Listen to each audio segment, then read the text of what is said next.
కొన్ని రకాలుగా మాట్లాడతారు. అవి ఏం జరగవు. నాగర్ కర్నూలులో కేసీఆర్ గారి ఆశీర్వాదం ఉంది. తప్పకుండా మూడోసారి మళ్ళీ మనకి వెళ్ళబోతున్నాం. తప్పకుండా అధికారంలోకి వస్తుంది. రాబోయే 5 సంవత్సరాల్లో పార్టీ కార్యకర్త గ్రామీణ ప్రాంతంలో ఉన్నటువంటి బీఆర్ఎస్ పార్టీ కార్యకర్త పూర్తి వివరాలు తీసుకోవడం జరుగుతుంది.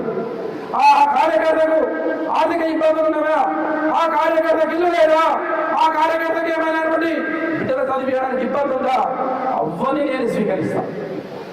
మీరు నిర్భయంగా ఒకటే పొద్దున లేవండి. 6 నెలలు, ఈ 6 నెలలు పార్టీ కొరకు పనిచేయండి, పార్టీ విజయానికి పనిచేయండి. తప్పకుండా 5 సంవత్సరాలు నేను మీ కొరకు పనిచేస్తానని చెప్పి మాట ఇస్తాను. రేపు నెక్స్ట్ గెలిచిన తర్వాత ఏం చేస్తా చెప్పు. నాగర్ కర్నూలుకి ఏం చేయాలో చెప్పు. నేను ఏముంది, ఒక ఇంజనీరింగ్ కాలేజ్ చేస్తే అయిపోతుంది. ఒక ఇంజనీరింగ్ కాలేజ్ చేస్తా. తెచ్చిన తర్వాత మళ్ళీ ఇప్పుడు 70,000 ఎకరాలకు వస్తున్నాయి. ఇంకో 25,000 ఎకరాలకు నీళ్ళు ఇస్తాం. తర్వాత నెక్స్ట్ నా పార్టీ కూడా కష్టపడినటువంటి కార్యకర్తకు నాయకుడికి అండగా ఉండి వాళ్ళకి తప్పకుండా కడుపులు పెట్టుకొని వాళ్ళకి ఏ విధమైనటువంటి కష్టాలు రాకుండా చూసుకునే బాధ్యత నేను తీసుకుంటాను. ఇది కుటుంబ ఆత్మీయ సమ్మేళనం. చాలా పార్టీలకు ఓటు వేసినాం.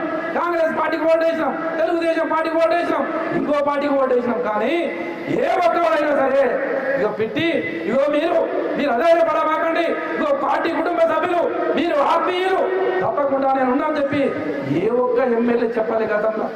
మరి వాళ్ళకి ఓట్లే లేదా? ఓట్లు వేసినాం.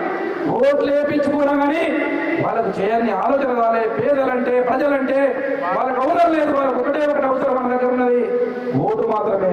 ఆ ఓటుకి అవసరం లేకపోతే కనీసం మన దగ్గరకు వచ్చేవాడే కాదు.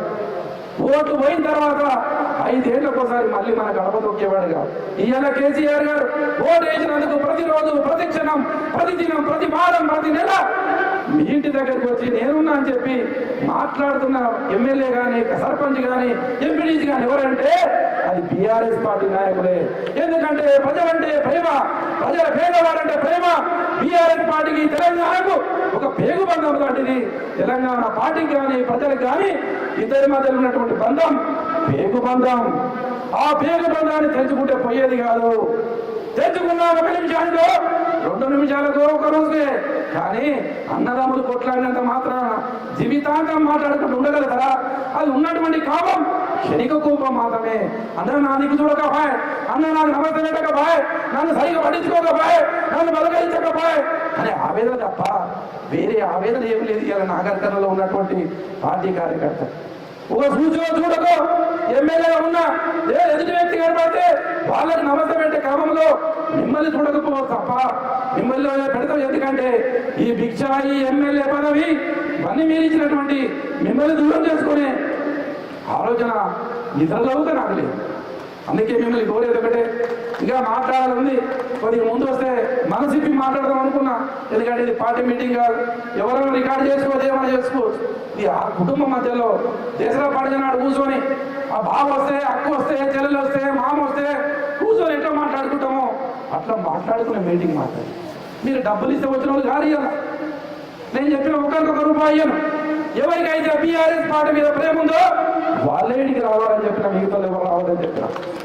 అందుకే ఇలా సుమారుగా 5,000 మంది ఇలా ఈ ప్రాంతానికి వచ్చి ఆత్మీయులు వచ్చినటువంటి మీ ఆత్మ బంధువులైనటువంటి తప్పకుండా మిమ్మల్ని కంటికి రెప్పలా కాపాడుకునే బాధ్యత నాది నాది నాది అని చెప్పడానికి నేను ప్రయత్నం చేస్తున్నాను తప్ప వేరే ఉద్దేశం లేదు. ఏది ఏమైనా సరే ఇక నేను ఎంతసేపు చెప్పినా చిత్తం శివుడి మీద, భక్తి చెప్పుల మీద అన్నట్టు ఎంతసేపు చెప్పినా అక్కడ వాసన వస్తుంది. ఇక సారి ఎంతసేపు చెప్తున్నా తప్ప ఆకలి అవుతుంది అంటారు. కొంతమంది షుగర్ ఉంటుంది, కొంతమంది బీపీ ఉంటుంది. ఏం బీపీ ఉన్నా, ఏం షుగర్ ఉన్నా, ఏ బీపీ ఉన్నా, ఏం షుగర్ ఉన్నా ఇట్లాంటి ఆత్మలు కలిసినప్పుడు వేడి తిన్నా మనకు బలమే అవుతుంది తప్ప ఏమీ కాదు. అందుకే మన పెద్దలు వచ్చిండు, మన గురించి మాట్లాడడానికి వచ్చిండు మన ముఖ్య అతిథి. వారు మాట్లాడేవారు ఎవరొకరు లేవడానికి వీలేదు. నా మీద ప్రేమ ఉన్నోళ్ళు, పార్టీ మీద ప్రేమ ఉన్నోళ్ళు, కార్యకర్తలుగా, నాయకుడిగా బీఆర్ఎస్ పార్టీ ఏ కార్యకర్త అయినా సరే తప్పకుండా ఎట్లా ఉండి ముఖ్య అతిథి ఎక్కువసేపు మాట్లాడాడు. ఆల్రెడీ ముందే చెప్పిండు. ఎందుకంటే వారు ఆల్రెడీ ఆయన నేను మాట్లాడాను అనుకుంటున్నాను కాబట్టి ఆయన కొన్ని విషయాలు చెప్పాలి, ఈ వాస్తవాలు చెప్పాలి. ఏదైనా సరే అడగని అమ్మాయిలు పెట్టారట. అందుకే ఇవన్నీ చేసినాం. కానీ అప్పుడప్పుడు మన గ్రామీణ ప్రాంతంలో చేసినటువంటి ప్రతి కార్యక్రమాన్ని అప్పుడప్పుడు రచ్చబండ దగ్గర చర్చ పెట్టాలి. చర్చ పెడితేనే వాళ్ళకి సమాధానం పోతుంది. అందుకే ఇలా మన ఆత్మీయ సమ్మేళనానికి ముఖ్య అతిథిగా వచ్చినటువంటి పెద్దలు మన మంత్రివర్యులు అన్న నీరజ్ రెడ్డి గారిని మీ చప్పట్ల మధ్యన మాట్లాడవలసిందిగా కోరుకుంటూ, అన్నగారు మాట్లాడినాక ఇంకేం కావాలి మరి? ఆట పాట కావాల్సిన చేతులు లేకుండా ఒకసారి. ఓకే సార్, బాగుంది. ఆ పాట అయిపోయిన తర్వాత బతుకమ్మ ఆటలు ఎంతమంది చేతులు లేపండి. ఇవాళ మిమ్మల్ని 5 గంటల వరకు వదలండి. సమస్యలు నేను డిసైడ్ అయ్యాను. 5 గంటల వరకు ఎవరు పోయేది లేరు. ఈరోజు మీటింగ్ అయిపోయిన తర్వాత, భోజనాలు అయిపోయిన తర్వాత ఇక మా మేడం ఉంది, రేపు బతుకమ్మ ఆడతాం మీతో. నేను ఆడతా, మీరు ఆడాలి. మొగలందరూ చూడాలి, మొగలందరూ ఎక్కడ చూడాలి, మనం ఆడదాం. అక్క ఓకేనా? మరి ఏమంటారు మా అక్కలు? Thank you.